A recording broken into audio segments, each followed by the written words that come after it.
그 시장 자체가 러시아 그 리스크에 조금씩 이제 무덤덤해지곤 있다. 뭔가 불확실성이 생기면 한국을 일단은 파는 외국인들이 항상 있었어요. 근데 이번에도 그런 흐름이 좀 재현됐던 것 같습니다. 이게 일시적인 악재인지 앞으로 몇 년을 괴롭힐 구조적인 악재인지 이걸 봐야 되는데, 분명한 건 현대차, 기아의 핵심 그 판매 지역은 아니거든요, 러시아가. 그렇죠. 예. 오늘 나오신 분은 이베스트 투자증권 염승환 이사님. 안녕하세요. 네, 안녕하세요. 네, 일단 그래도 참 희한한 게 왜 빠져야 되는데 미국 증시가 또 강하게 반등을 해요. 계속. 네네. 어쨌건 그래서 주말을 좀 편하게 보내셨을 텐데, 그래도 뉴스 나오는 거 보면은 뭐 핵무기 뭐 지금 뭐 네. 그 얘기까지 나오고 러시아에서 네. 아직은 뭐 악재가 해소된 건 아닌 것 같아요. 네. 예.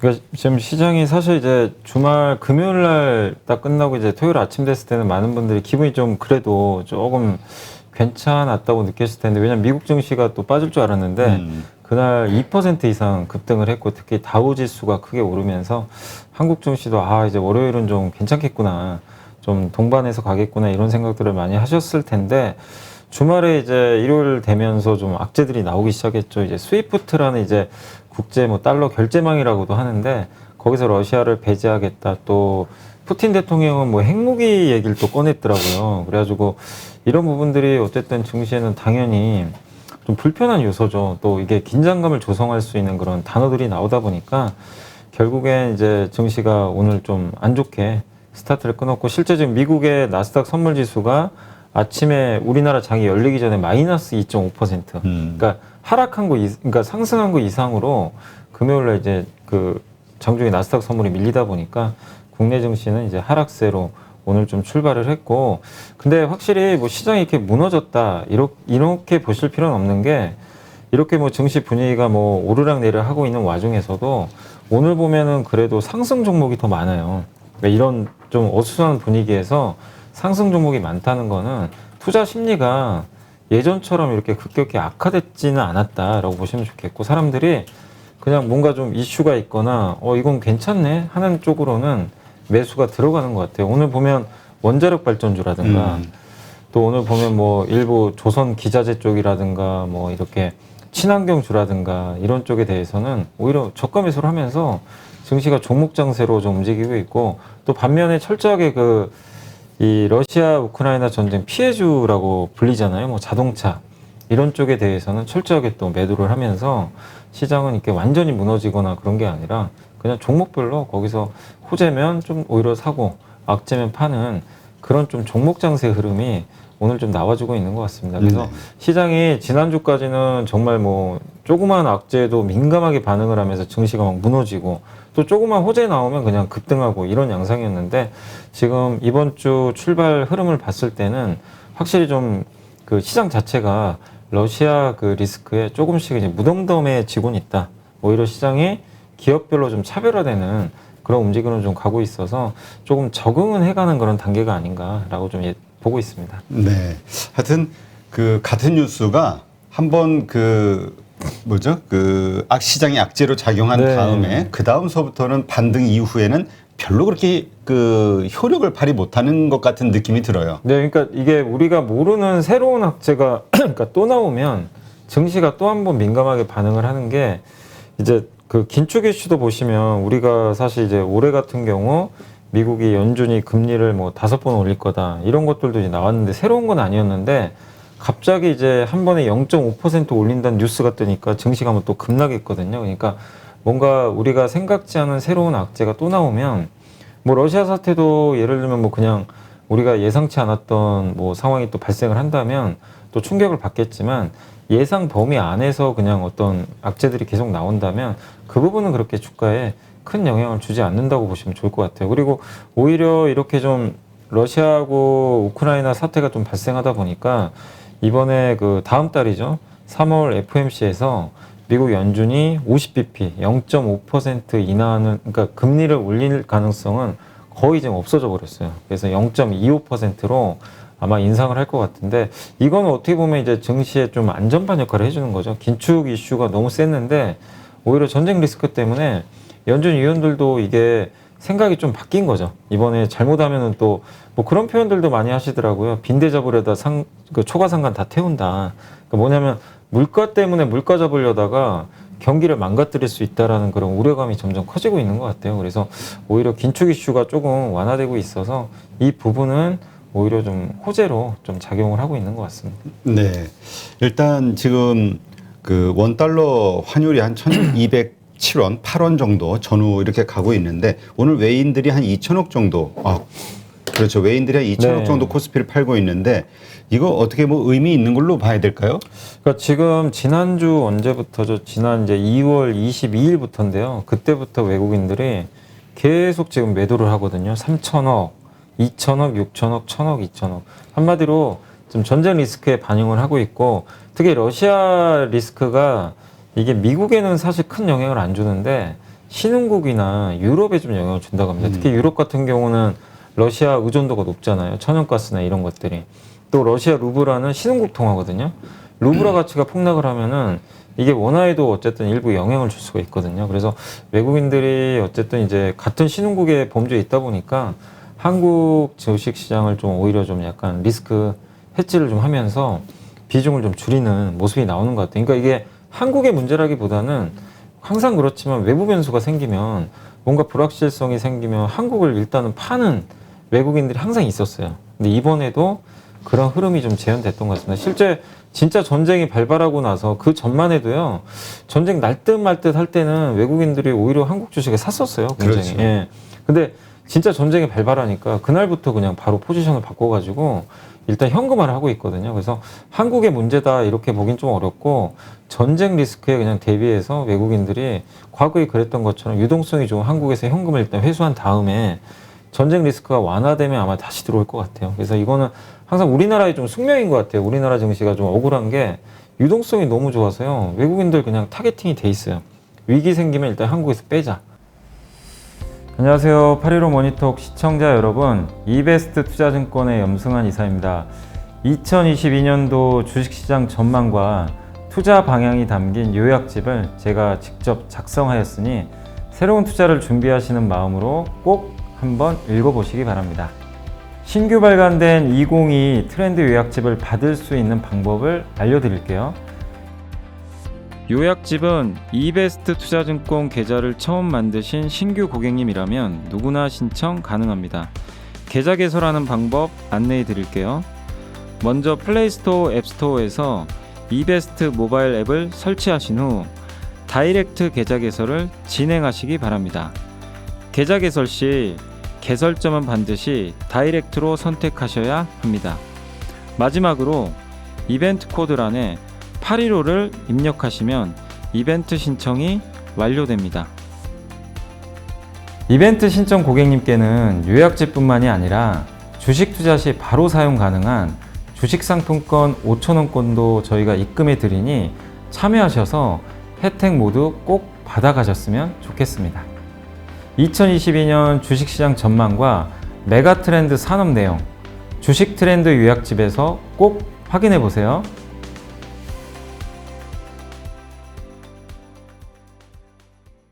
빼서 현금 챙기자. 이런 이제 그 흐름들이 과거에도 몇 번 반복됐는데 이번에도 좀 그런 구도인 것 같습니다. 그래서 외국인들 매도는 좀 당분간은 좀 어쩔 수 없이 좀 나올 것 같은데 다만 좀 아쉬운 게 이럴 때 좀 기관들이 방어에 좀 좋잖아요. 방어 같이 안 하면- 팔아야지. 예, 그러니까 전혀 방어를 안 하고 제가 제일 아쉬운 게 연기금이에요. 왜냐하면 금융투자는 프로그램에 휘둘려요. 그냥 뭐 외국인이 선물 사면 좀 샀다가 선물 팔면 또 팔아버려요. 그래서 큰 의미는 없어요. 근데 연기금은 뭐 그런 매매보다는 이제 어쨌든 이제 자기네 이제 자금 가지고 주식 비중을 조절을 하는데 지수가 2600대에서는 사줄만 하거든요. 주식 비중이 낮아졌어요. 그래서 굳이 지금 매도할 이유가 없는 상황인데도 비중을 좀 줄이고 있어서 그 점이 좀 아쉬운 것 같아요. 뭐 연기금이 왜 파는지는 알 수는 없습니다. 그렇지만 2600에서 좀 파는 거는 좀 그 국내 증시에 어쨌든 부담 요인으로 작용하고 있는 것 같습니다. 네. 하여튼, 네.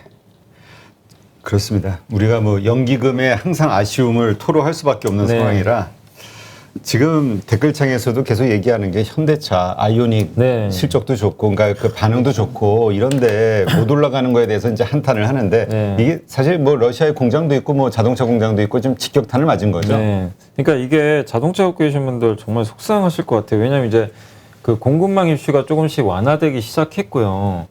그 다음에 이제 어쨌든 수요는 좋으니까 하반기를 보면 이제 좋아지는 그림이고 이미 주가는 안 좋은 거 선반영을 했고 그래서 기대들을 하셨는데 그때 하필 또 러시아 전쟁이 발생해가지고 근데 이걸 뭐 여러분이 잘못한 건 아니기 때문에 너무 자책은 하지 마시고 다만 이제 우리가 중요하게 생각할 건 뭐냐면 주가는 빠지더라도 이 러시아 전쟁 리스크 때문에 앞으로 뭐 6개월 아니면 1년 후에도 현대차가 계속 고통을 받을 거냐 이거죠.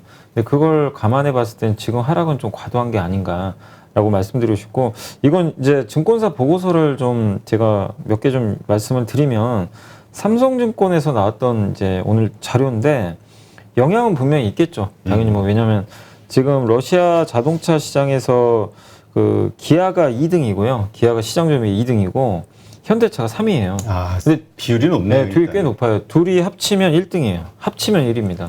그래서 시장 점유율이 꽤 돼요. 그래서 이제 영향을 주니까 그러니까 만약에 중국에서 이런 문제가 발생했다면 현대차 기아는 전혀 안 움직였을 거예요. 왜냐하면 중국에 점유율이 없어요, 거의. 현대기아차는. 근데 러시아는 합치면 1등이거든요. 그러니까 영향을 줄 수밖에 없는 상황이고 특히 현대차가 러시아에 공장을 가지고 있는데 이게 규모가 25만 대 정도 된대요. 꽤 되네요. 네, 꽤 커요. 생산량이. 네, 그리고 GM으로부터 공장 하나를 또 인수한 게 있다고 합니다.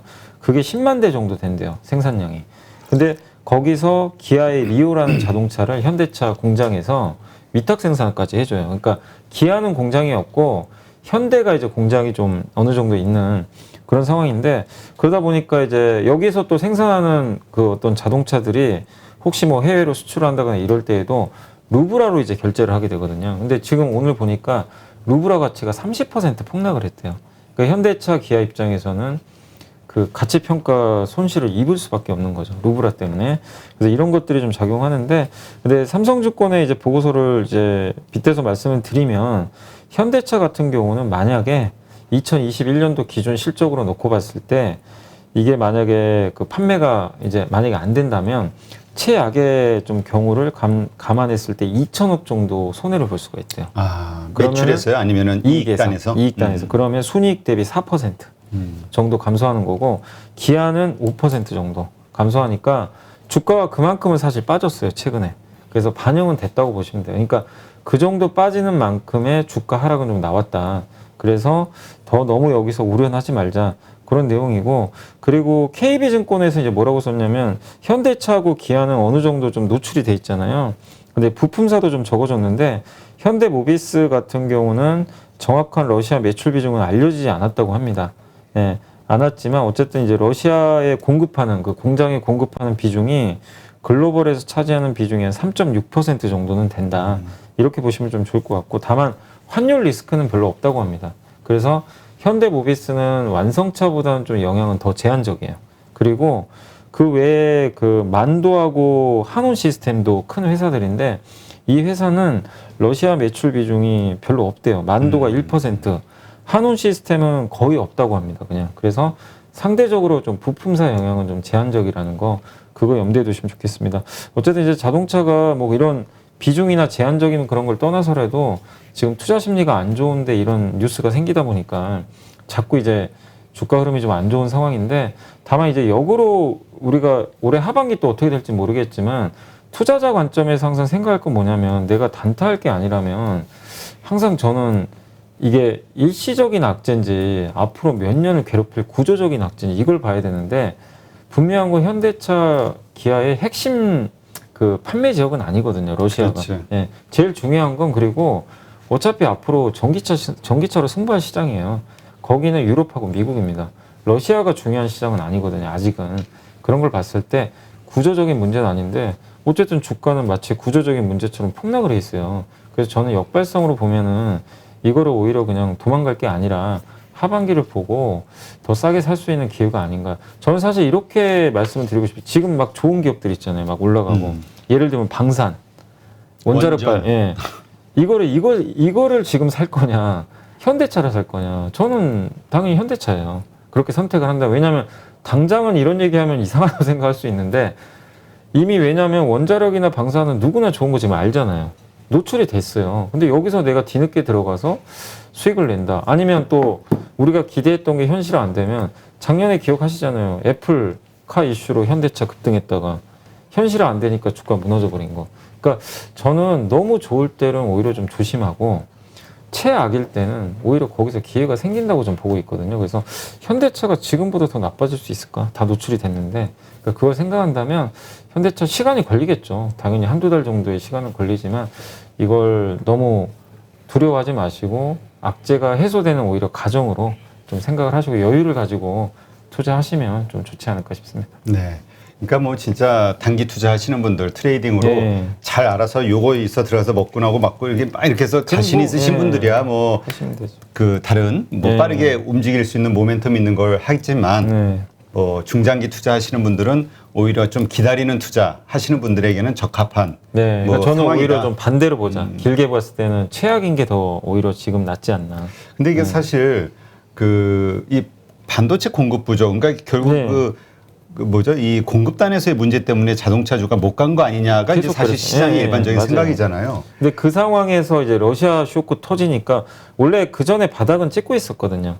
더는 안 빠질 자리인데 러시아가 쇼크가 생겨가지고 한 단계 더 레벨 다운이 된 거죠. 근데 지금 또 돌아가는 상황 보면 전부 리오프닝 시대를 지금 다 가고 있잖아요. 네. 뭐 영국은 아예 뭐 다 방역 규제 해버렸고, 네. 저 해제해버렸고, 미국도 마스크 벗고, 우리도 뭐 이제 지금 뭐 여러 가지 발표 나왔죠. 방역 이제 백신 패스 뭐 일시적이긴 한데 내일부터 이제 식당에서도 백신 패스 사용 안 한다고 하더라고요. 뭐 정치적인 해석하시는 분들도 네. 있는데 어쨌건 이유가 어쨌건 간에 일단 그런 정도로 이게 일단 많이 완화가 됐다 네, 지금 완화됐어요. 상황이. 예. 그렇다고 보면은 이 공급단의 문제도 좀 해결될 해결되죠. 일들이 가까워지지 않았을까? 당연히 합리적으로 생각해 볼 수 있겠죠. 그러니까 이제 대표님 말씀대로 그게 공급망 이슈가 이슈 중에 하나의 원인이 오미크론 때문이었어요, 사실은. 그게 확진자가 늘어나니까 공장 셧다운 들어가고 생산 재개하려고 했는데 못 했던 거죠. 근데 이게 이제 방역이 해제되면 공장이 정상 가동되고 정상 가동 시점을 2분기부터 본대요. 그 자동차 MCU 반도체 있잖아요. 그 증설을 한 게 있어요. 그 자동차 반도체 회사들이. 그게 2분기고 본격적인 양산은 3분기. 그럼 3분기에 이제 정상화되는 거예요. 2분기부터 시작을 해서. 그거 얼마 안 남았거든요. 그래서 대표님 말씀대로 자동차도 우리가 이제 구조적으로 진짜 악재가 시작되고 앞으로 계속 안 좋아지면 뭐 과감하게 손절하는 것도 고민해야 되지만 이제 분명히 최악은 지나가는 단계거든요. 그러니까 이런 구간에 러시아 때문에 오히려 더 빠졌다면 그거는 오히려 저는 좀 저가 매수의 기회다라고 생각을 하고 있습니다. 네. 지금 그 방역과 관련해서는 그렇다고 하면 우리가 반대로 지금 백신주, 그러니까 바이오 쪽에서 그 물리신 분들이 상당히 많더라고요. 예. 이 백신주라든가 진단키트라든가 이런 쪽은 좀 어떻게 봐야 될까요?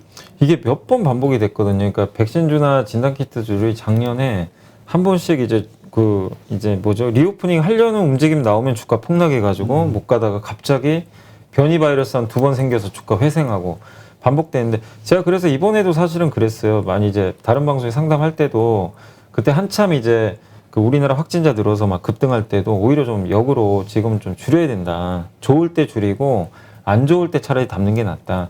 그 말씀을 드렸던 게 결국에 이게 모멘텀 플레이거든요.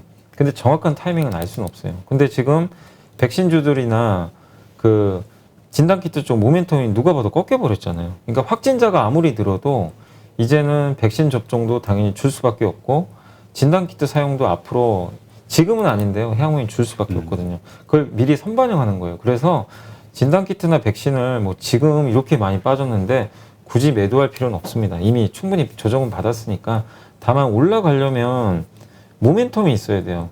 다시 뭐 새로운 바이러스가 나오든지 아니 뭐 오미크론 이상의 뭐가 창궐을 하든지 근데 이런 게 없다면 옛날처럼 또 주가 오르긴 어렵거든요. 그래서 기회비용 측면에서는 시간이 좀 많이 걸릴 수밖에 없어요. 근데 저는 그래도 백신은 앞으로 1년에 한 번씩은 계속 맞아야 되거든요. 그러니까 제가 알기로도 꾸준히 아마 이거를 뭐 옛날처럼 4번 맞거나 3번 맞거나는 아닌데 연간 1회 정도는 접종을 해야 하는 걸로 알고 있어요. 그래서 수요는 어느 정도 있고 또 이런 그 오미크론 백신 말고도 앞으로도 어떤 전염병이 또 나올지 모르기 때문에 백신에 대한 수요는 유지가 될 건데 진단 키트는 제가 알 수가 없어요. 또 어느 시점에서 수요가 늘어날지는 이건 제가 장담을 못 합니다. 왜냐하면 진단 키트라는 거 이제 자가 진단 키트로 돌렸지만 어쨌든 큰 그림에서는 새로운 바이러스가 나오기 전까지는 어느 시점에서 수요가 줄 수밖에 없기 때문에 시간은 좀 필요하다. 그래서 주가 하락을 너무 걱정할 필요는 없는데 상승 반전에는 좀 상당한 시간이 좀 걸리지 않을까라고 예상을 하고 있습니다. 네, 알겠습니다.